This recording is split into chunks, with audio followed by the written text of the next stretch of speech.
గతిలే నమ్మకు గంజే పానకం అన్న సామెత ఊరికే అనలేదు. ఈ రోజు అలా అయిపోయింది మా పరిస్థితి. ఆషాఢం వచ్చేసింది కదా, గోరింటాకు పెట్టుకుందాము అని చెప్పి గోరింటాకు చెట్టు దగ్గరికి వచ్చా.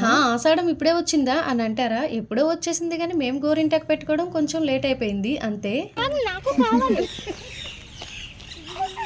ఆ పక్కనే టచ్ మీ నాట్ చెట్టు కనిపించింది. ఇంక మనం వదులుతామా? ఇంకా చూడండి ఎలా ఆడేసుకుంటున్నామో. ఆషాఢం వస్తే అందరికి వెంటనే గుర్తొచ్చేది గోరింటాకు మాత్రమే. మరి ఇంత లేట్ చేస్తే గోరింటాకు దొరకడం కొంచెం కష్టమే కదా. మరి ఇంతకీ గోరింటాకు లవర్స్ ఎంతమంది ఉన్నారో చెప్పేసేయండి. పెట్టేసావా? చెప్పు.